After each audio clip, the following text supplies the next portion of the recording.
Sa loob ng kotse ko yung nag-audition. I was very busy. I was traveling from Malate. I'm sorry?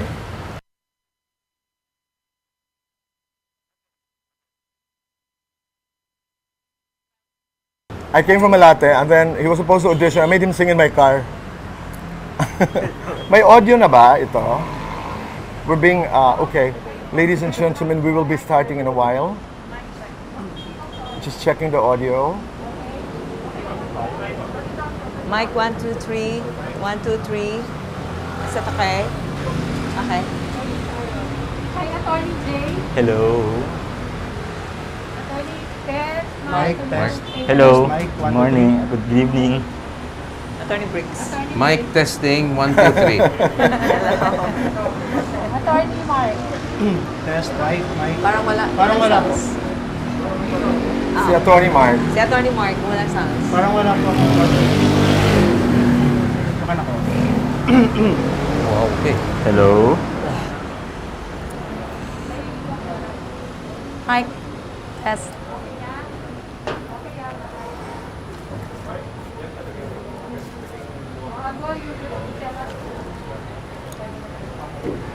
X.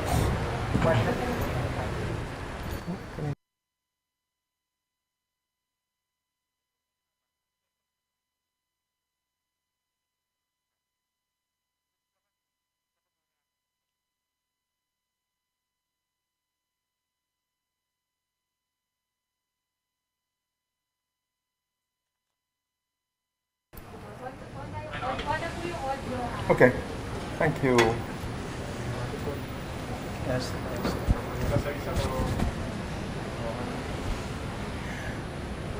Before your cases, before you defend, before you go to the courts, do you guys pray? Yes. Of Talaga? course, yes. Just like all of us. Ako before starting a show, I pray. Yes. Either privately or, just like now, I pray, Lord, give us the words, give us the strength and the wisdom to be able to do this Exactly. as meaningfully as we can. Tsaka may court prayer din po ang mga courts dito, boy. I'm sorry? May court prayers din ang court. Meron. So everybody prays. Really? I mean, Yeah. I think that's the commonality among all of us. Yes. Because when you start on something, you don't really know where you're going to be led.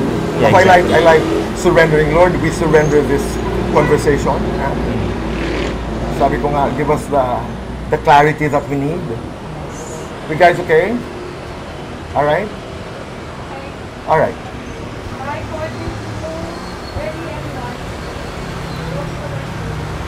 Magandang gabi Pilipinas, magandang gabi mga kaibigan. Welcome to the Boy Abunda interview specials dito po sa Boy Abunda Talk channel. Maraming salamat po. And tonight, for the first time, we are, how do you call this? I cannot put up these interviews alone, and some friends of ours helped us put this together. Dampasa Green Hills, thank you for welcoming us into your restaurant. Maraming salamat to Andre and to Dr. Marichi. Thank you. It's a lovely place. Sabi ko nga ho, first time kong makarating ho dito, pagkalapit-lapit po kung saan kami nakatira. I didn't realize, sometimes it happens, you're in a place and you don't realize that just a couple of miles away ay napakagandang lugar. Thank you. Maraming salamat my friends, John and Carl, Copper Mask and Boy Bondat for helping me put this interview, for helping me making this interview happen. Maraming salamat to our crew. Maraming salamat. And Lord bless us. At kami sumunod po sa health protocols. Bago po ang panayam na ito ay sumailalim po sa swabbing ang aming staff, ang aming crew for this particular interview. We have lawyers with us tonight. Attorney Jay, Attorney Brick, Attorney Mark, if there are any questions during the interview that you feel would compromise your case or your client, don't hesitate to stop me. I will understand. Yes, ito. I will understand. You can say, boy, for whatever reason, for as long as I'm allowed to ask a question. It's funny because we started, before we started the show tonight, I also called my lawyer when I was told that lawyers are going to be in front of me. Sabi ko, ano ba ang mga tanong na pwede kong itanong at ang mga tanong na hindi ko pwedeng itanong? Well, my lawyers explained to me that, nasa prosecutorial level ito. So, Attorney Wendell Di Maculangan, maraming salamat. At Attorney Lorna Kapunan, thank you for all the guidance. But I will submit to your wisdom, to your decision, if there are questions that may compromise your position. And my deepest condolences, Sharon. My deepest condolences. You have my prayers. I you, cannot sir. imagine the grief that you're going through. Thank you, Sir Boy. Dr. Marichi, maraming salamat for joining us. Thank you also. Okay. A week ago, I did an interview with Christine's friends who are suspects in this case. I remember asking them as my last question. For my last question, I asked them, after the narrative, after the stories, sabi ko sa kanila, why should people believe your story? Ang sagot nila sa akin, because we have the truth. Sharon, my first question. What is your truth? The truth is, namatayan po ako ng anak. That's the very truth. Namatay si Christine.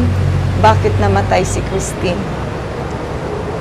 So further, I can assist me, sir. Yes. Sir Briggs. First of all, Boy, I want to clarify that Attorney Leda and Attorney Rojas are the ones handling the case. I am not handling the case. I am speaking for and in behalf of the family. Thank you for this opportunity because we, up to this stage, we do not know the truth yet. And that is why, as far as the family is concerned, we are in the process of searching for the truth and hopefully justice for Christine. But I totally honor that line. The truth for Sharon Dacera is that my daughter died. And to her, that is the truth. Attorney Jay, Attorney Mark, when you say we are looking for the truth, what does it mean from a legal perspective? Are you open to other theories? Are you open to the results of forthcoming investigations? What does it mean from a legal perspective? Well, Tito Bueno, so far, nasa PI or nasa preliminary investigation ng ang status ng case. It's pending before the Office of the City Prosecutor ng Makati. So as far as the legal team is concerned, our truth is establishing that there's probable cause, di ba? Na may nangyaring masama kay Christine and yung mga taong kasama niya doon sa lugar na yon ay maaaring may ginawang masama na nagdulot ng pagkamatay ni Christine. So that's the burden na pinapasa ng legal team ni Mrs. Dacera. Attorney Jay, maaaring may nangyaring masama, corroborating the initial, you may or may not answer this, Yes. the initial declaration of the Makati Police Yes. that there was foul play and that there was rape with homicide. Yes. Ayon sa aking pagkabasa dun sa report. Yes. Yung ba ang inyong kinakatigan? Yes. We are standing with our theory. We are standing with the position of the family. Gaya nga ng sabi, Tito Boy, gaya ng parating sinasabi ng legal team ni Mrs. Dacera, lahat naman to dependent sa documents na hinahawakan namin, di ba? So, kung ano yung nasa kamay namin ngayon, kung ano pa yung mga mahahawakan namin in the following days, yun yung burden namin para ipatunayan sa prosecution na dapat iakyat sa korte ang kasong to. Which basically conflicts with the results of the medical legal, yung una. So would you be willing to discuss the fundamental conflict between, that declaration of case closed as opposed to the aneurysm as a cause, the aortic aneurysm as a cause of death? Okay, gusto ko lang i-address muna yung term na case closed na ginagamit ng PNP. Okay? We've also done our research.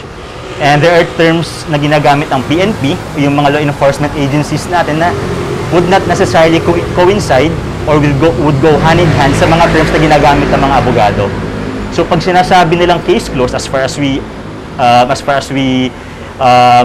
gathered from the initial asking, na pag case closed sa PNP, submitted before the PI, may mga documents na silang nahawak, pero para sa amin ongoing pa rin din yung investigation. Okay. Dahil, Attorney Mark, ang dating sa taong bayan, pag sinabi kasi ng isang tao, case closed, ay meron akong isang komentaryo na nabasa na judge lamang po ang nakakapagsabi na ang kaso ay closed. You know, ibig sabihin, lahat na napag-usapan, hindi pala ganoon. Your take? Sa lawyer's perspective po kasi, in legal perspective, we have to follow procedure. When we say we have to follow procedure, we cannot just jump into conclusion without proving evidence. Okay. After proving evidence, after showing evidence, hindi rin po kami magde-decide para sa case namin. We will provide due process for our clients. After that, we will let the honorable court, the judge, to decide. Hopefully, it will be in our favor, and we just would want to express and we will do everything we can legally para po mabigyan ng hustisya ang posibleng nangyari talaga kay Okay. Christine. Alright. So, klaro na ang sinasabi po ninyo ay from in the police language, Yes. iba ang case closed as opposed to the legal Yes. the legal meaning of a case closed. Yes, Tito Boy. Okay. Doktora Ramos, Doktora Marichi, I want to go back to January 2. You know, off-cam we were talking about your participation since January 1, but I want to go specifically to January 2 dahil I'm taking it from my interview with the friends of Christine. Sabi nila nung January 2, naroon kayo sa Makati Police Station, and particularly itong kanilang nag-file sila for partial retraction, partial recantation, specifically doon sa kanilang sinabi na may kinalaman kay Mark Anthony Rosales Drugs. na di umano'y naglagay ng something doon sa drink ni Christine, and nakita di umano na nagbigay, nag-alok kay JP de la Serna na tinanggihan niya. Yung narrative na yon, they recanted that part of that part of the testimony. Ang aking gustong malaman po ay doon sa kanilang affidavit, they said that they were mentally they were manipulated. They were coerced to execute their affidavits, pinangakuan with false promises, iuurong kaso, state witness, possibility babalik sa trabaho, babayaran ang nagastos. You know, the public deserves to know your side of the story. Was there mental torture? Was there manipulation? Okay, thank you for this, for your question. Actually, I can say categorically that no manipulation was done. It was like a normal conversation between Romel and Sharon, the mom. So we were all there, and I was actually asking Romel if he can, because since he's the only friend actually of Christine. So the rest are like, she just met, acquaintances. So si Romel lang talaga ang Yeah. close friend. Yes. Okay, all the rest were acquaintances of Christine. Maybe a month and a half for JP de la Okay, Serna, alright. and the rest are just that evening. Okay. And since my son Andre is like in close communication with Christine, because the girlfriend Dana is the best friend of Christine. Who also flies for the same Yes, airline. the same Alright. batch. And that time, I was asking Romel, during the conversation, I was asking him if in front of the lawyer, in front of some of the policemen who were present in that big room, we were like, as like what Romel was also saying during the interview, tama yon, nandun kami sa dulo nung room. And I was telling him, I think you owe to tell the truth to the family kasi you're the only friend of Christine there. And I think we all owe, you know, the truth about what really happened. Because, yun, going back to January 1, right away, I was actually told that there was no foul play in the beginning. And it was only because I responded. I went right away to Makati Med because Sharon is not here, obviously, she's in Jensen. And during that time, I already saw the bruises and long cut here, the laceration. Doctor, I just want to go back. You were told that there was no... Foul play. Who told you that, Doctor? Corporal Lopez. I'm sorry. Corporal Lopez. Okay, so Corporal And- Lopez told you that there was no foul play, and then... And there were other investigators present in that room. So first, I went to Makati Med.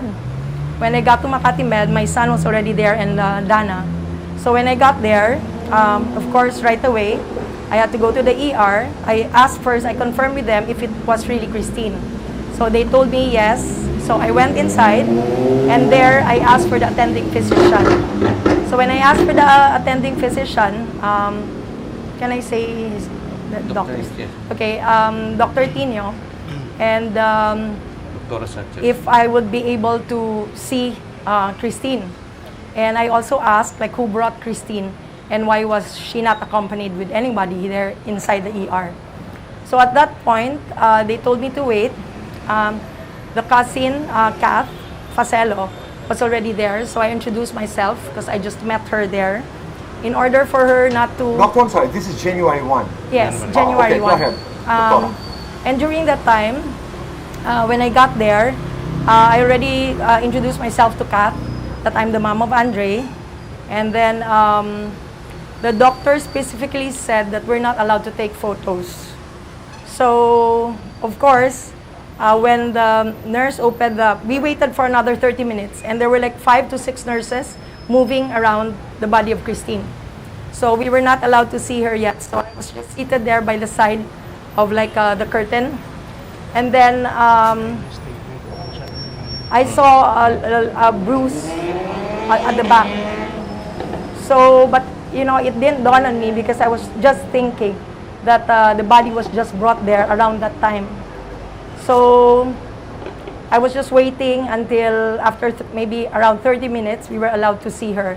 So when we got there, the nurse opened the bag. So when she opened the bag, it was just up to here. So I requested for her to just... You're not comfortable with the narrative, attorney? No, it's all right. It's okay? It's All right, okay. go ahead. So I opened the bag, and that's where I saw the big cut on her right lower extremity. Both knees had 2 cuts here, and it has like 2 round, sort of contusion. And then there were like other marks here, both knees. And then At the back. I asked the cousin if like she'll be able to take photos right away and just keep her cell Cousin phone. meaning Kat? Kat, yeah. Okay. So she kept her cell phone. And during that time, I already asked Kat if she could stay with the body because I already knew there was something wrong. Okay. So I asked her to stay with Christine while Take the photos. I leave for the Makati police station. So when I got there, I saw 3 seated on the left side of the room and another one seated on the right, which later on I found out De Guzman, Romel, and Galido, JP. and JP de la Serna. And then on the other side, that was Attorney Mike Santiago. I only found out later on. So I moved past them, and then I asked... January 1, Attorney Mike Santiago was already there? Yes. Yes. So they were represented by a counsel already as early as January 1? Around, yes. Okay, all right. So when I got to the investigation, like with the investigators already, and I was directly talking to Corporal Lopez, and I was asking him about what had happened. No, but did you ask him why he said that there was no foul play? Not yet. Not yet, okay. I asked him first what had happened, and he said, well, they found her in the bathtub. So I said, okay, so do you have any already salaysay? So he showed me, and there was only 1 salaysay. So I went, I looked, and then I said, are these like the people with Christine in the hotel? And he said, yes, including him. He said, no, that's the lawyer. So there were 3 of them, and then the lawyer. So I said, okay, can I ask you to please get the other salaysay of the other 2? And he told me, that's only like the same story for the 3. So there's only 1 salaysay. But when I checked, there was only Romel Galido there. So I just kept quiet, and then I asked him again before leaving. I said, is it possible to detain them? But of course, I already asked lawyers if actually they'll be detained at that point. And they said yes, because they brought a dead body in the hospital. And for custodial investigation, yes, you can do that. So I asked for the custodial investigation. If I may interrupt, what Dr. Ramos just wants to underscore is that there were lawyers there assisting Romel Galido, JP de la Serna, and initially Mr. De Guzman was represented by Attorney Santiago. Okay, to my knowledge, Attorney Bridge, Yes. the affidavit the sworn-in affidavit was written not on January 1 but January 2. Correct me if I'm wrong. Okay. January 2 was the time they brought these affidavits to the city prosecutor for No, But- break. Red No, no. Road. Yes, Okay. let's finish. But the January point 4. is, Okay. there were lawyers assisting them all the way before those affidavits were executed. Okay, and you named one of the lawyers because during my interview, Attorney Okay. Santiago was present. Yeah, So you are positive, Doctora, that Attorney Santiago was in No, the precinto. so we don't get like messed up with the Okay, dates. all right. I wanna explain like so that everybody will have like the side. January 1st, Attorney Mike Santiago was there together with the three, Romel, JP, and De Guzman. De Guzman. So the three and then Attorney Mike Santiago, that's just January 1st. So when I got there, they said, can you detain them? It didn't happen. I went back to Makati Med because the investigator already said that there's no foul play. So for me, there was because I saw the bruises. So I went back to Makati Med. Doctora, isa lang. Was it possible that Attorney Mike Santiago was just representing Gigo de Guzman At that point, yes. 'Cause I January 1 asked. and not necessarily representing the two others? Yes, that's There correct. was another lawyer There was another by lawyer. the Would you name know of the name? Attorney Neptali Matoto. Okay. Representing. I JP. understand JP de la Serna. And Okay. later on, And Romel was not represented by. I am Yeah, not a lawyer. aware of any lawyer, but the point is there were at least two lawyers Okay, all right. present I when get the their point. testimonies were being taken. Okay. So they cannot say that they were totally helpless. They had lawyers there. Okay. Sharon, I wanted to go to you because you were there January 2. Yes. Yes, sir. Because in that interview, the claim of coercion and manipulation was in reference to that particular, I think, at the particular meeting you had January 2 in the Makati Police Station. Meron bang, o tanggapin nyo na, o magpangalan na kayo, kaming bahala. I mean, may ganun bang nangyari? Para sa akin, wala naman po. Kasi syempre, ako namatayan. Nagsusumamo po ako, nakikiusap. Kasi, Sir Boy, receiving that message, I don't know what to do. I just cry because I know she's the friend of Christine. Nagsusumamo po Romel- kayo kanino, kay Romel, Romel. sa mga kaibigan. Ano po ang inyong sinasabi sa kanila? Ang sabi ko lang naman po, Sir Boy, magsabi po kayo ng totoo kasi ikaw ang kasama ng anak ko. Okay. Ano ang sinabi po nila sa inyo? Actually, she's telling that story, I remember it right, that 2 o'clock in the morning, Christine leaned in his shoulder. 2 o'clock in the morning of January 1. Tapos nagsabi si Romel na parang may nilagay sa kanyang inumin but biglang sumakit yung ulo ng anak ko. So, tinanong ko si Romel, anong ginawa mo? Siya, since sleepy daw siya, natulog siya. So he told you this story, that Yes. alleged story about Yes.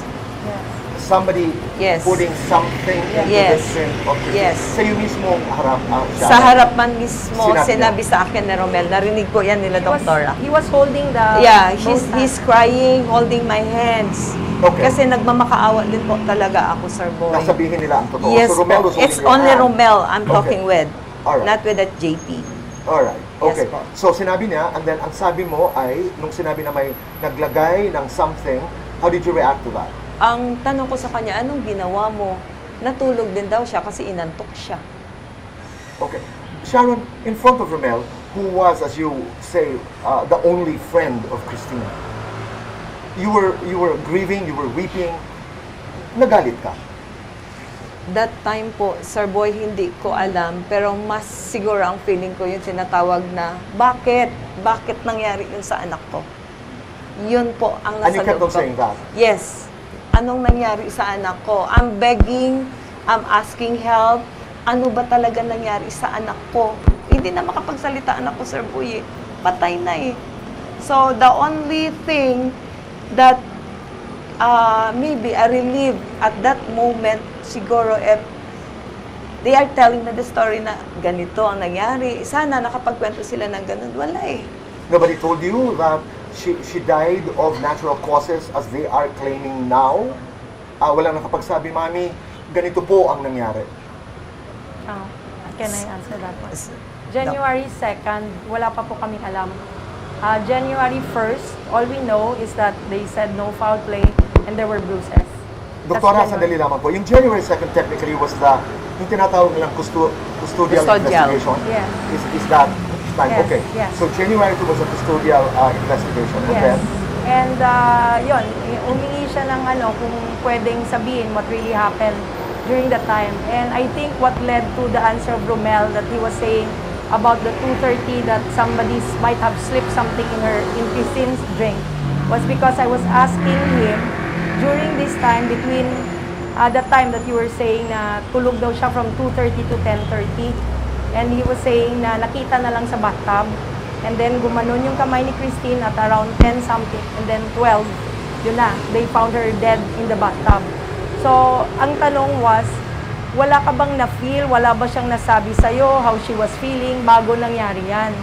So, ang sagot niya was, somebody might have slipped something in her drink. Yun yung sagot niya. Yun yung context nung sagot na yun. Yun yung question na yun.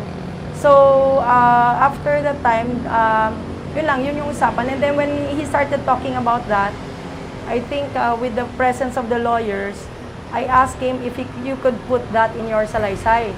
Kasi it wasn't in your salaysay, the first one that I read. And JP did not have any salaysay January 1. It was only January 2. So you requested Romel kung pwedeng include yung bahagi na yun doon sa kanyang affidavit. Yes. And what did he say? Yes. He was willing He to do did. it for And then eventually they recanted. That was part of the partial recantation. Doon po sa custodial investigation, Doktora Marichi, sino po yung present? Kayo po nandun, Yes. Sharon was there, Yes. Andre, Dana was there, Yes. Another family friend, Another Miko. Miko Engineer Moraleda. another Miko. friend. And then Family friend. PO3 Alimurong. Okay. Attorney Lopez. Santiago. No, the January 2 was Attorney Neptali. And there were police officers. Was the chief Police of the Makati officers were Police there. present? The Makati police officers. Chief, No. was he present? He was not. He was Sigurado po kayo that during this custodial investigation, wala pong nagsabi itong claim nila na itong mangyayari pag may tumanggap, pwede kayong mapakawalan, pwede kayong ma-release, etc. Actually- Are you absolutely sure that no one from your group said anything? Okay, I have to be transparent.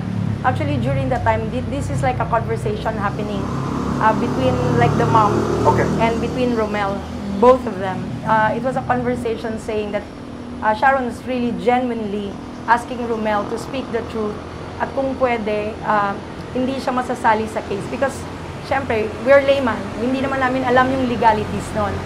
So, ang tinatanong, sige sabihin mo, kasi ikaw na lang makapagsabi ng totoo dahil ikaw yung kaibigan. And Christine trusted you so much that she spent New Year's Eve with you. Okay, stop there, Doktora.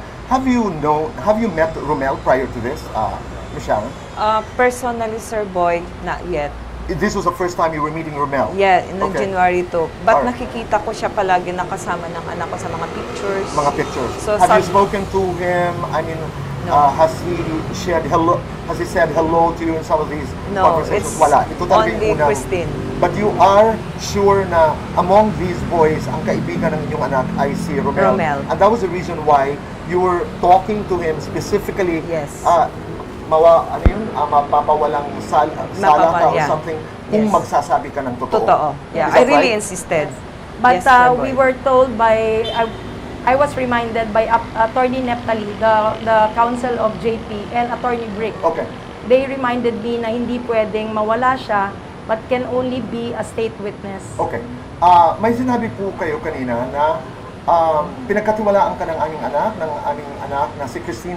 She decided to spend New Year's Eve with you. You are family, you are her best friend. My question is, why did Christine spend New Year's Eve with them and not with you? Yes. And why didn't she go home to Jensen? December well, she had a flight January 2nd. Okay. So she only had 2 days off, December 31st and January 1st. So December 31, Dana had a flight on that day. We were all busy, Andre, myself, we were busy here in the restaurant. So I think there was no communication the whole day. And it was like around 11 that I asked already Dana when she came from her flight. All right. That's when I asked, like, where's Christine? And she said, oh, she already decided to stay with Romel in the hotel. Okay. Alright. I understand that. Maraming nagtatanong po, Miss Sharon, sa lahat ng ito, nasaan po ang ama ni Christine? My husband, Jose Nestor Dacera, is always with me. He's just around the corner here. Presently, he is part of the AFP Reserve Force, Philippine Navy Marine Reservist, and Active. the president of our club, the Kiwanis Club of Jensen Stars. He is, which is our mission, is serving the children of the world. That's our mission. So, Ng Kiwanis po? ng Kiwanis po. Okay. Opo. So, every now and then, for the family alone, mas prefer namin na isa na lang po magsalita.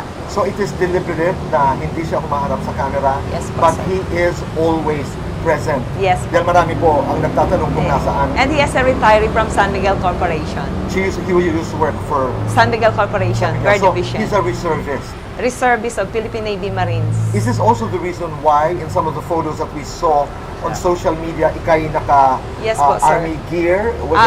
Marine. That's Marine. gear. Yeah, Marine uniform. Isa din Yes po po, yun sir. sa mga dahilan because Yes of po, that. sir. Okay, so mas naiintindihan ho namin Yes yan. po, sir.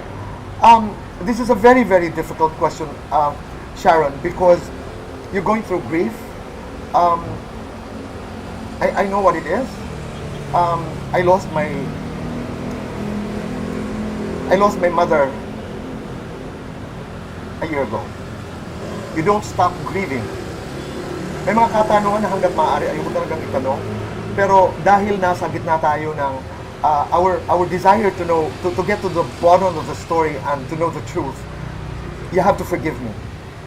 Sa gitna ng pag-uusap na ito, sa salaysay ng mga kaibigan ni Christine, when you hear them describe Christine as wild and war freak pag nalalasing, what do you want to say? Sir, kilala kong anak ko. Anak ko si Christine. Kung ano man yung salita nila na nag-throw to my daughter, I respect their words, but alam ko hindi ganyan ang anak ko. You deny that? Yes. Christine is not belligerent, Yes. hindi pala away, hindi wild. ang Pinalaki iyong po namin na may takot sa Panginoon ang anak ko. Mabait at marunong magrespeto. Nakita niyo naman yung mga achievement ng anak ko. Ganyan ka-dedicated si Christine. And I'm so proud to say that PAL Express itself knows the dedication of my daughter, and she is one of the outstanding employee of PAL Express.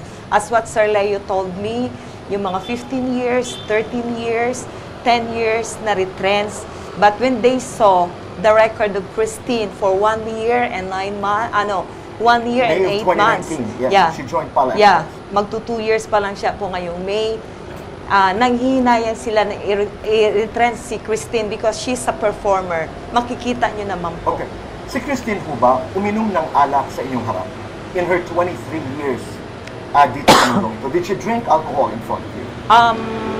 Actually, sila ni Papa niya ang most of the time nag-uusap with regards to that. Because, you know, sabi ko, Dad, sabi ko pa, babae ang anak mo. And Nestor was used to be in San Miguel Beer. So, alam niya. So, when matters like that, silang dalawa ng dad niya ang nagkakausap. Pero, Sharon, nakita mo na bang lasing ang iyong anak? Seeing lasing ang anak ko, wala pa po. You haven't seen her. Dr. Marichi, being the guardian, the second mother of Christine in Manila, have you seen her drunk? No. No, you I've haven't. seen her drinking. That's You totally... saw her drinking, but you haven't seen her I drunk. see her drinking, but she never gets drunk because like she can only take like very little. Okay, So- I'll just have to go through this question. To the best of your knowledge, Sharon, did your daughter do drugs? No. Because I know itself that PAL Express is very strict to the health condition of their employee. Okay. The hotel room at City Garden Grand Hotel was paid for allegedly by Christine, and it was registered under her name, which to me as a layman tells me that she was one of the leaders of the Tipsy chat group. I was told in that interview na yun ang tawag sa kanila. What does that tell you about your daughter? With that matter, Sir Boy, since ongoing din po yung investigation, and at the same time, Paul Halili was the hotel manager, I don't believe so. So, since it's ongoing investigation, I would relate to the investigation. Okay. Attorney Attorney Britt, Attorney Rojas. Attorney Rojas, I know, Attorney Mark. Right. 23 days into this investigation, after the death of Christine, nasaan ang kasong ito? Well, pending pa rin po siya sa OCP. You see, Tito Boy, we're practicing lawyers, and we know we've handled different cases, and we've seen how fast or how slow investigations can move in this country. Okay, and based on what I'm seeing up to now, relatively marami and mas mabilis ang nangyayaring data gathering kaysa dun sa ibang mga nahawakan namin. There are different law enforcement agencies na pumapasok sa eksena, na tumutulong. Is that good? Is that bad? It's good. Yeah, it's good. It's good. Yes. Are we waiting for the report coming from yes. the NBI, for example? Yes, you can never ask and you can never have too many help pagdating sa data gathering, di ba? Okay. And case build up. Okay, so ayun, in terms of the process, we are still waiting for further documents, and we will be submitting also our responses sa mga affidavits na ibibigay nila after ng hearing sa 27. So ayun, basically data gathering pa eh. But up until this point, Attorney J, you stand by your belief. I mean, Yes. I don't even want to say theory. Yes. That there was foul play, that there was rape. Yes. You still stand by that. I want to emphasize ito ba yan na people are crying na dapat mag-move on ng family. Diba? Tanggapin na lang yung mga nangyayari sa kaso sa ngayon. Pero ito yung malinaw eh. If there's two people who really want to move on from this, those are the parents of Christine. Okay? They want to move on. They want to put all of this behind them. But they cannot. There are questions being raised every day. We discover new things every day. And it is because of those things na nandito pa rin kami. Andito ako, andito si Attorney Mark, andyan si Attorney Brick. Because we have more questions than answers. Every day, malalaman mo yung mga inconsistencies, yung mga questions na dati hindi mo naisip na itanong, tapos biglang magsusulputan sa ngayon. So I think that pretty much sums it up na yung teorya ng pamilya, yung teorya ng legal team, yung position ng pamilya, yung position ng legal team ay iisa. Okay. You do not buy into the medical legal report that she died of ruptured aortic aneurysm. No. That's why we are asking for confirmatory tests. We are also asking for further help from other government agencies. Because at the end of the day, Tito Boy, di ba? What we are asking is justice lang naman, di ba? The family knows na may nangyaring hindi maganda dun sa araw na yon. But cannot be an aneurysm. Cannot be a ruptured aortic aneurysm. It can never be that. Cannot be. It can never Okay, be. all right. Sharon, ano yung pinakamalaki ko? What is your biggest fear? What is your biggest fear insofar as this case is concerned? Sir Boy, bilang isang nanay, sa nangyari po sa anak ko, pag hindi po siya nabigyan ng hustisya, yan yung malaking fear ko po. At isa pa, pag hindi po nabigyan ng tamang hustisya ang nangyari sa anak ko, ilang inosenteng babae na katulad niya ang makaranas na naman ng gano'n na mangyari sa isang pamilya. It's so hurting, Sir Boy. I don't want to happen it again.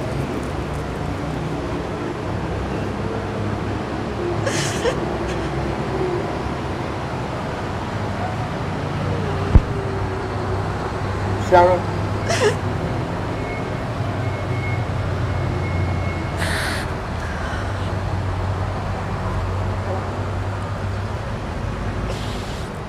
sa mga panahon, Sharon, that you're feeling extremely down. Sabi ko nga, the experience of grief is something that I'm very familiar with at this point. Saan ka humuhugot ng lakas? I keep praying every day and calling the name of Aika. Please help Mama. Because meron pa po ikaw 3 kapatid anak. Pero I need to fight for justice that will prevail at mananagot kung sinong may kasalanan, Sir Boy. May 3 pa akong anak, Sir Boy. Sharon, the truth of the matter about this case is hindi lamang ito nasa preliminary investigation, pinanonood po ito ng sambayanan, hindi lamang dito sa Pilipinas, sa labas ng Pilipinas. Everybody has an opinion about the case, everybody has a speculation, some people like you, some people don't, you are praised, you are bashed. How do you react when people malign you? Ganito lang, Sir Boy. Tanungin kita, Sir Boy, pag anak mo si Christine, yung mga bash ba na ganyan, na alam mo hindi totoo, tatanggapin mo na lang ba basta na ganyan nangyari sa anak mo? Kung ikaw ang nanay ni Christine, Sir Boy, anong masasabi mo sa Ilalaban sitwasyon ko ng ang aking anak. Ganyan yung gusto kong mangyari, Sir. Maraming nanay, maraming inosente. Alam ko may kapatid o may pamangkin ka ring babae, Sir Boy. Ayaw mo rin mangyari yan sa pamangkin mo or mga apo mo kaya. That's what I'm fighting for, Sir Boy. Wala man kaming pera, pero alam ng Diyos, nangangailangan ng hustisya si Christine. Okay. I totally honor your pain. I honor your grief. Attorney Jay, may tanong kasi katulad ng lahat na balitaan natin na na-relieve ang Makati Chief of Police, na-relieve ang medical legal. Yes. What does that tell you as you know, as lawyers? Well, personally, paano ba? Labas sa amin yun, Tito Boy, eh. Labas pero may kinalaman eh. Labas na may Yes. kinalaman. Well, Ano saying? Well, to be candid about it, it tells you that the entire system of the PNP is working, okay? That they have the entire system of the PNP itself is working. They have checks and balances. Everybody's Do you being still checked. trust the police? Of course we do. Of course we do. You can never trust your police officers, especially if they're the ones in charge with, diba, unraveling this case. We depend on them for the results, for the data, for the police work. So we can never trust them. Okay. Pero nanggaling sa kanila, attorney, yung medical legal report Yes. about the ruptured aortic aneurysm. In spite of that, you still trust the police. Yes, we respect everyone. You will debate that, but you trust them. Yes, exactly. Okay. Kaya nga rin ginagawa ng pamilya yung mga confirmatory tests, na may mga ginagawa rin kaming actions para at least, di ba? Para, para maitama kung ano man yung tingin namin may mali o may kulang, di ba? Kasi, more than anything else, kumbaga, pangalan na ng mga institusyon natin nakasalalay dito eh. Tama. Okay. Doktora Marichi, ito nakuha ko lamang sa mga may I help you out? Sa mga pag-uusap, may mga nagsasabi na merong undiagnosed because you're the doctor. I know you're a doctor of optometry, but you would be familiar with this. Na aside from yung mga nalaman na natin, di umano'y may undiagnosed hypertension si Christine, malaki ang puso, 500 grams as opposed to the usual 300, 350, and many others. Ano po yung inyong reaksyon doon? And that there was bleeding actually. At the back daw, at saka yung dito sa may stomach, there was bleeding that happened because of the rupture. Can you comment? Well, I can only comment that the one thing that Dr. Sarmiento did was to do the instruction of embalming the body before he put like his medical legal. And during that medical legal, there was like the investigator there with him, trying to, for me, as a layman, insinuate that there should be natural cause of death, no rape. That's kind of like Okay. weird for me. Like for the investigator to be telling the doctor. Okay, I know where you're coming from, pero attorneys, you can comment on this. I read the PNP handbook for the pandemic. I think it's number 26, kung saan sinasabi po na lalo na nagaling ang katawan ni Christine sa isang quarantine facility, that it has to be embalmed and 5 hours later can be autopsied. Comment. I think sa Attorney Briggs mas makakasagot ng tanong na yan, Attorney. Tito Boy. This autopsy report that we are hoping to get soon is an autopsy report from the NBI. When that comes out, Boy, I think we will be able to answer more questions Okay. regarding what really happened. Because admitted by Dr. Sarmiento was that he embalmed the body before he examined it. It's his own personal admission in front of General Sinas. Sorry, because that is the rule. Yes. That is the rule. That's number 26. I read that. According to General Sinas, that was a lapse. Okay. General Sinas immediately pointed out That that's was a lapse even if it is in the handbook? Yes, even it's in the handbook because first of all, the body of Christine, there was no indication whatsoever that she had COVID Yes, exactly. or that she was Even if suspected. she came from a place that is considered as a quarantine facility. Yes, because she came from Makati Med. They had examined her body. They never stated that she was COVID or she was suspected to be with COVID. In fact, the funeral parlor picked her up. There was no... And therefore, the autopsy should have happened Yes. before the embalmment. Yes. Okay.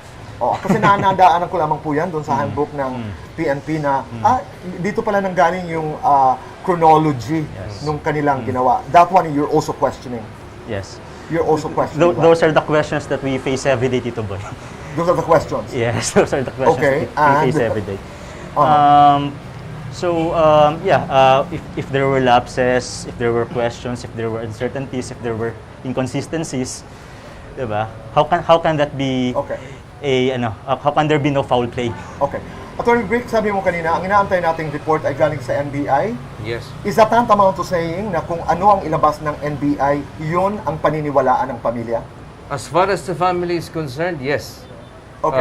Because... Even if it is against your theory now that she was raped and there was foul play, what if the NBI report says there was none? You will submit to that. Actually, the family has already opposed the report of Dr. Sarmiento because he embalmed first Yes, before we understand the that. medical legal examination. Okay. Now, the NBI is examining an embalmed body. So there are already limitations.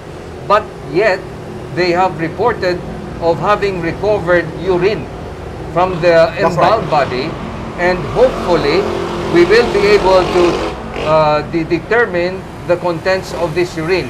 Now, if you base it on the pronouncements of Director Levine, he has been stating publicly that a crime has been committed.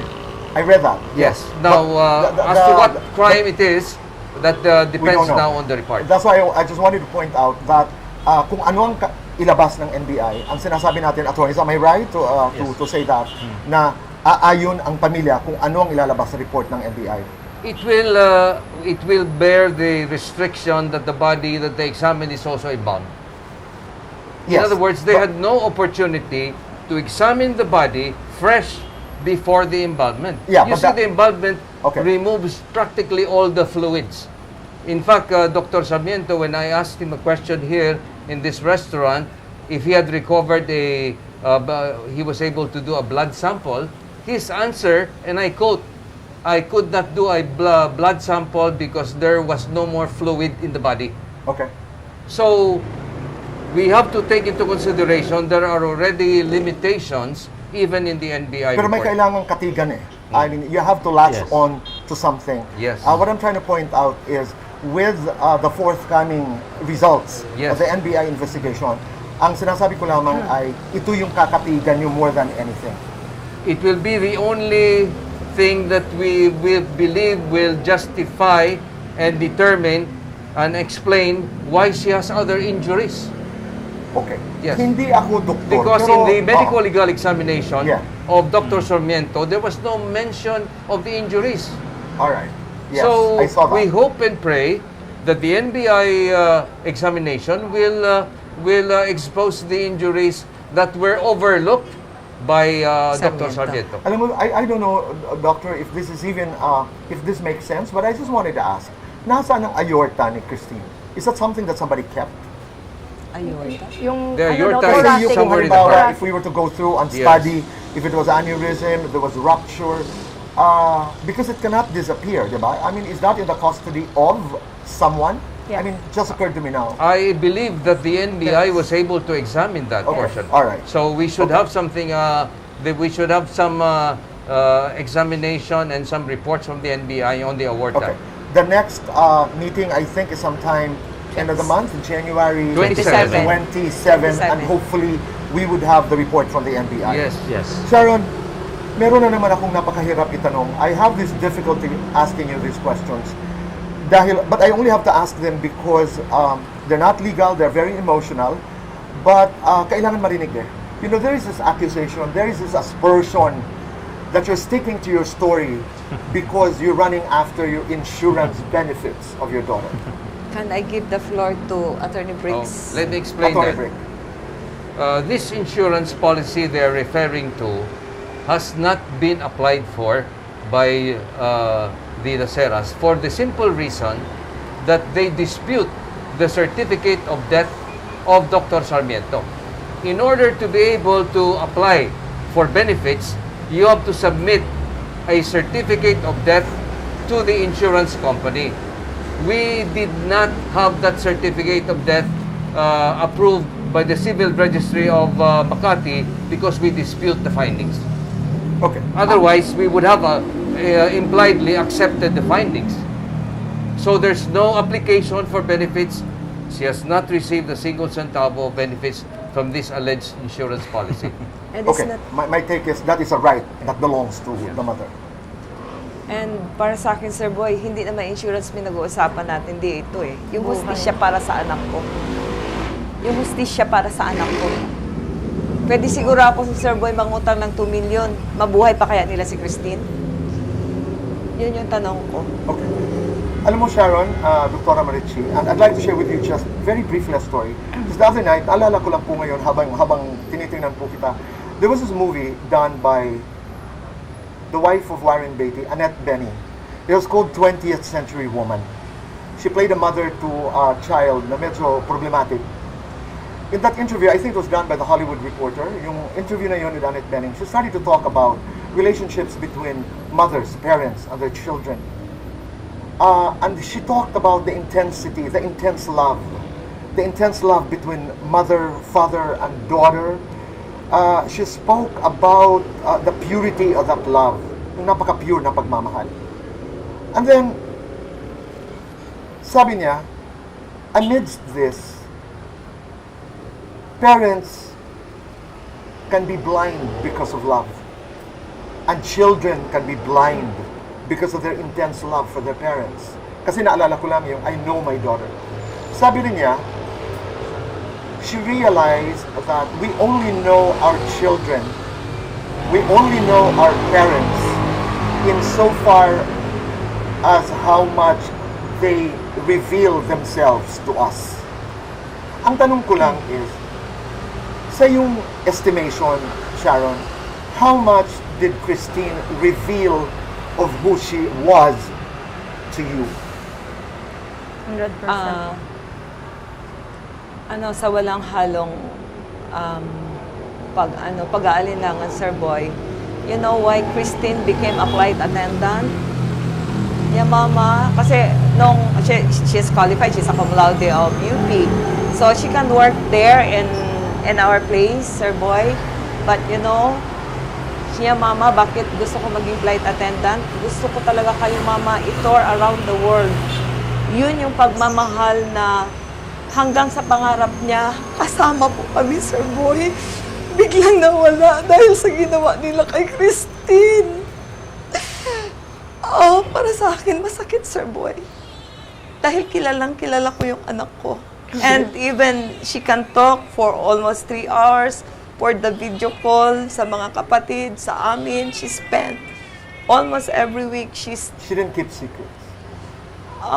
So far, yung mga secret, Sir Boy, siyempre sinasabi niya rin sa amin, kahit papano. Oo. Siyempre, walang ibang kaibigan yung anak mo eh. Ikaw na nanay at tatay. Did she have a boyfriend before? Ang alam ko, may boyfriend siya before, pero naghiwalay na po. Then, may nagaligaw din sa kanya. Sharon, take me to that conversation you had.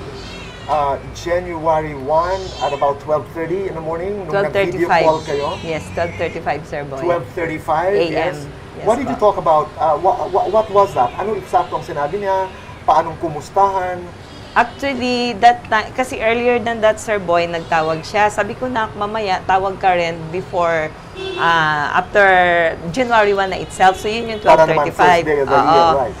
So, siya ang unang tumawag sa amin. Tapos sabi niya, tingnan mo. So, ang nakita ko doon, give view niya yung loob ng nung hotel kung saan siya. Kasi actually, Sir Boy, in Jensen, almost 2 years na rin, every New Year, nagsispend kami ng New Year sa hotel din. Oo. So, actually, nung nag-video call kami, Sir Boy, nakita ko, nagasayaw-sayaw yung anak ko sa loob. Tsaka she's pretty, beautiful. Sabi ko, kumusta ka dyan, nak? Niya, okay lang, ma. So, ang sabi ko naman sa kanya, enjoy lang ate, tapos mag-ingat ka ha, sabi ko sa kanya. Sinya, ano naman dyan sa inyo, mama, sa Jensen? Sabi ko, alam mo naman dito, province. So, view ko rin sa kanya. Niya, ito ang palibot dito sa atin, ate. So, after that, niya, sige ma, enjoy din kayo dyan, ma. I love you, ma. Bye-bye, ma. Yun na po. Yun yung last namin. How long was that conversation? I think it's almost mga 5 minutes. 5 okay. minutes. Pinakita niya kung nasaan siya? Opo, sir. Did she introduce her friends? Wala po. Basta wala pinakita po. lang niya na Opo. dito po ako, ma. Opo. Did she say she was safe? Actually, one lang. Just, basta yung time na yon, she's happy. She's happy, yeah. She's I mean, happy. you saw that she was happy. She Yes. didn't say, I'm happy, ma. Alam mo Actually, na. yung nakita ko, pinakita niya, nagasayaw din sa gilid si Galido, Romel Galido. Yeah. Okay. That's how I saw it. Okay. And, you were not worried, everything Yeah. was okay. Yes, sir. The year before that, bagong flight attendant si Christine, did she spend New Year's Eve with you sa Jensen or Sa dito siya Davao, sir, actually, nung Okay. sa Davao po kami. So was this the first time? Few Yeah, times first na, time niya po. First time na hindi kayo magkakasama Yes po, sa first time, Sir New Boy. Year's Eve. Even Christmas, first even time Christmas, din po. first time ito. Kasi sabi niya nga, actually, ako, tanggap ko na ma-retrench si Christine from Palex. Sabi ko na, don't worry, kung ma-retrench ka man sa Palex, marami pang opportunity. So, even COVID, nagsiserve po siya sa Palex because she really love her work. Oo. Opo, makita niyo naman po, kahit COVID. So, sabi ko, sige nak, basta mag-ingat ka lang. Sharon, describe yourself to me as a mother. A little strict. A little strict. Namamalo ka. Hindi po. Okay. Mas close si Christine kay papa niya actually. They are both Aris. Okay, Yeah, Aris. Aris. Okay. Opo. And Christine is so sweet. At saka thoughtful. So, yung pagiging strict mo, Sharon, how is that? Maraming bawal? I mean, Yung sabi ko na sa kanya, before ka magka-boyfriend dati, see to it na gusto mo siya. Parang ganun yung pagkatanong and ko she sa would kanya. say, Yan, mama, wala pa sa isip ko yan. Gaganon naman siya. Pero, syempre, she's pretty. Nag-entertain naman siya ng suitor. Doktora, were there things that she would tell you that she would not normally tell others? No, but actually just, is it okay to say yung December 22? December 22, she was here in the restaurant. And like December 27. December 22, he actually told my son that the group of Romel is trying to make her try to take drugs. And right away... Again, Okay. Doktora, December 22, Christine was telling Andre dito sa restaurant Yes. na ito that the group of Romel, is trying to make her take drugs. And right away, my son told her, so if they're trying to make you take that, then they're not your friends. So a friend wouldn't want to invite another friend to take drugs. That's not a friend. So my son right away told her to stay away from that group. okay, and having said that, it makes me wonder why she still had to be with them December 24th, Yes. because it's December Yes. 22. I found out that they were together December 24 Yes, in exactly. the same hotel at the roof there. They were Exactly. together December Correct. 30 at BGC, and Correct. then they were together again December 31. Apparently, All I know is December 22nd, she came here. December 24, she happened to mention that in a conversation with my son. December on 24, 24 they were in the hotel. they were together. Yes. I'm not so sure about the But details, they were. but they were. Yes. And nothing happened to her. So I guess She had like a the flight, I trust, think, the next day. She stayed in Romel's Yeah, house, according to the 25, narrative. 26. because Left the hotel at about, after 12. yeah, Okay. so that's the reason why December 31st, when my son actually sent her a message saying, okay ka lang dyan, Day. I think that was like the Okay. conversation. We saw that post Yes. of Andre. And she said like, parang baka maano ka dyan. I cannot really quote like the exact sentence or the conversation, the exchange of conversation that they had. But definitely my son was worried, so she sent that message. He sent that message and she replied na she's okay. Parang negats or something like that. Kasi they were speaking in Bisaya. Bisaya. So I'm not, so something like that. So, Of course, the lawyers of the other party would say, she was forewarned. Why didn't she listen to the cousin? Diba? Yun yung normal na itatanong. But of course, Christine, as you would say, Mommy, is not here anymore to defend herself. So, Yes. we're just trying to, to Figure. piece this whole thing together. Sharon, there's also this perception that you are close, na malakas daw kayo sa police. The pallbearers of Christine's funeral cortege were uniformed men. How do you explain that? Does this have any bearing into your relationship? Actually, sir, baka yung kwan ba, yung pag-quote nila na malakas kami sa police dahil nasa Campo Crame si Christine.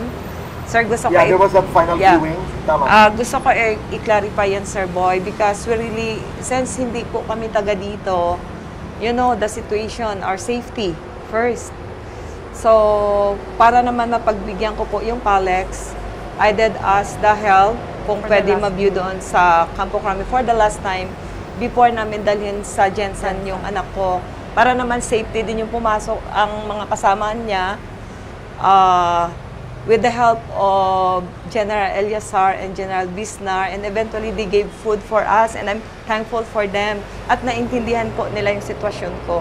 Kasi sir, kung malakas kami sa PNP, sana hindi na kami nahihirapan ngayon sa paghahanap na malutas yung kaso namin. Nahirapan kami. How did you bring the body of Christine to Jensen? Actually, also with the help of the St. Peter, PNP, and of course, by the big help of Pal Express. Sila po ang talaga nag-facilitate na para naman mahimlay sa tamang himlayan yung anak ko. Okay. You wanna add something? Attorney Mark.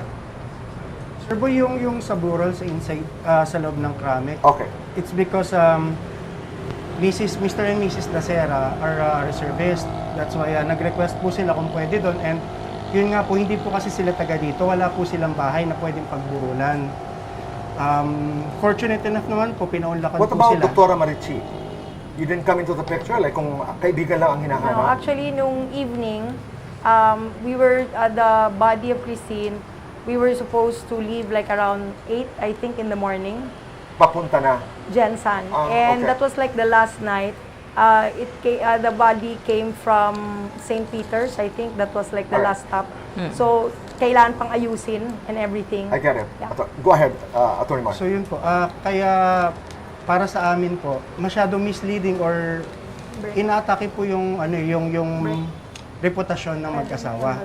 Dahil po naniniwala naman kami, tama nga po si Miss Sharon na kumalakas sila sa pulis, hindi po kami nagkakaganito ngayon na kailangan pang magkaroon ng parallel investigation And hindi po siya nahihirapan.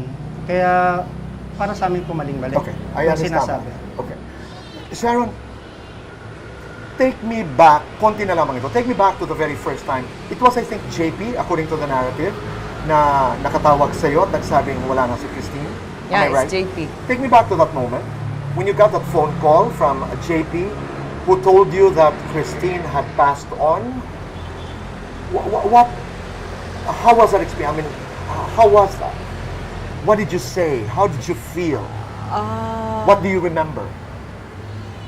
Actually, the thing that I answered to JP that time, since I don't know him, you must be kidding. Sabi ko, buhay ang anak ko, bakit namatay?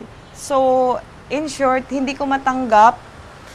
And eventually, nag-iyak-iyak na po ako, sir. Hindi ko na alam kung anong gawin ko. My husband grabbed the phone and talked to JP. Okay. Hindi ko na alam rin kung anong gawin ko. Kasi hindi ko talaga matanggap, Sir Boy. Mr. Nestor, I'm sorry. Yeah, right? Nestor. Is he also in Manila now? He is with Okay, me right he's now. just around. Yeah, Okay, he's just around, alright. sir. Maraming salamat. Final messages bago, before I ask Sharon my last question. Attorney Mark? Sir Boy, ito na lang po. Yung kanina po yata hindi namin natanong, na nasagot yung tanong nyo. Nung nagtanong kayo na pag lumabas na ba yung resulta, Oo. doon na kami maniniwala, referring to the NBA result. Para sa amin po. No, that came from Attorney Brick, Opo. actually. To supplement lang po, Okay. Attorney Brick. Hanggat may isang dokumento po na nagpapatunay, pumapabor sa amin, ilalaban po namin bilang abogado ng mga Dacera. I understand. Opo. Attorney Jay, thank you for taking my call yesterday. Yes, Maraming no worries ito, salamat. boy. Yun lang. Una, gusto ko lang pong i-address ulit yung 2 million issue. Kasi that's been scattering all over the social media na pinapalabas na mukhang pera si Mrs. Dacera. 2 million lang. I mean, sorry pero Tito Boy, buhay ng anak niya yan eh. Kahit na 4 na million, babayaran siguro namin yan para lang mabuhay yung anak niya ulit, diba? Tapos, also, to supplement the answer of Attorney Mark, yung mga tumulong naman na mga men in uniform sa pamilya sa Jensen, mga reservista po yun. Mga reservista po sila. Mga kasamahan. Mga kasamahan ni Fellow Mr. and Mrs. reservist. Dacera. Pero maganda ang napapag-usapan. Hindi lang huhula ang tao. Wala masyadong speculation. Kasi yun yung dalawang issue na talaga ako personally bilang abogado nila. Naapektuhan. Doon ako nasasaktan. Una yung 2 million, tsaka yung VIP treatment allegedly na ini-enjoy ng pamilya. So yun lang, just to make things clear, una, kahit na 5 million yan, kung kapalit ang buhay ng anak niya, hindi niya kukunin yan. I hear you. Yeah. Attorney. Pangalawa, walang VIP treatment galing sa kapulisan yung pamilya ng Dacera. Yung mga nakita niyo sa social media, sa news, na tumutulong sa pamilya sa Jensen, mga reservists po yun sila. Mga kaibigan ni na Mrs. Dacera. Yung pagtulong nila ay respeto at pakikiramay sa pamilya. Hindi po siya VIP treatment. Salamat, Attorney Jay. Attorney Brick. Thank you, Boy, for giving us this opportunity. I think that something good will come out of this event. Christine's death will not be totally meaningless because I believe that there are many Christians in this country who are victims of sexual molestation, who are not given an opportunity to defend themselves and to expose the crimes that have been committed. So hopefully, from Christine's death, we will be able to address a drug problem and hopefully defend and protect our women in this country. Maraming salamat, Attorney Brick. Doktora Marichi, final words. Thank you for this opportunity. Actually, yung pinagdadasalan talaga namin na we will be able to find out what really happened to Christine. Minus like everything like the peripherals. Yung totoo lang po. Sharon, what would you want to say? Una-una, Sir Boy, malaki po yung respeto namin sa'yo. Maraming salamat. And I never expect na makikita kita in this situation. Pero mula sa kaibuturan ng puso namin, kung saan man si Christine ngayon, panalangin ko po na maging instrumento po yung programa nyo na makomit ni Christine yung justice na nararapat para sa anak ko. at sa patuloy na tumutulong sa amin, especially the AFP Reserve Force, the Philippine Marine Corps, through Sir Ariel Kakulitan, our J9, Sir Eugenio, and Gov. Steve Solon. Sa patuloy niyo pong panalangin para sa anak ko, harinawa ang Panginoon ay palaging kakampi natin sa totoong hostisya. At wala na ibang Christine Dacera na mangyari pa na ganito, Sir Boy, with your help. We are really seeking justice for Christine. We are waiting for results of some, how do you call that, attorney? Government agencies. I'm sorry? Government agencies. No, I mean, yeah, reports of some examinations, Yes. some, That are vital to our cause. I'm sorry? Results po na, Second autopsy. opo, Yeah, na we're magiging waiting vital for talaga. some results, no? Especially from the NBI. But today, January 23, after everything that has been said and done, I hope I can ask Ms. Sharon this question, just to end this conversation. Mula sa iyong puso, mula sa isipan, sino ba ang pumatay sa iyong anak? Sino ba ang pumatay kay Christine Dacera? Kung sino man po ang may gawa sa nangyari sa anak ko, kung may maitutulong po kayo na ma-solve yung case ng anak ko, lumabas po kayo. We are willing to listen. Kung matulungan niyo po kami na ma-solve ang case ng anak ko, baka po sa tulong ng mga salaysay niyo o kung may nakita kayo na gusto niyo ibigay para sa amin, sana po matulungan niyo kami. Patay ng anak ko. So, kung sino man magawa, sana multuhin mo na lang, anak. Sharon, maraming salamat. Dr. Marichi, maraming salamat. Attorney Brick, thank you. Attorney Jay, Attorney Mark, maraming salamat. To you out there for joining us tonight, thank you very much. And my friends John and Carl and Copper Mask, maraming salamat for making this possible. And Boy Bondat, maraming salamat. At let's continue to listen. I think let's continue to pray. Let's discern. Let's be fair. Let's get involved. I think we are at a time when I moderated a certain symposium at sabi nung isang professor, ito yung panahon na dapat magpakialaman tayo. Lalo na kung ang hinahanap natin, katotohanan, patas na pakikipaglaban, the truth, at sana ay dalhin tayo dun sa tama. Sana dalhin tayo sa tama. Maraming salamat.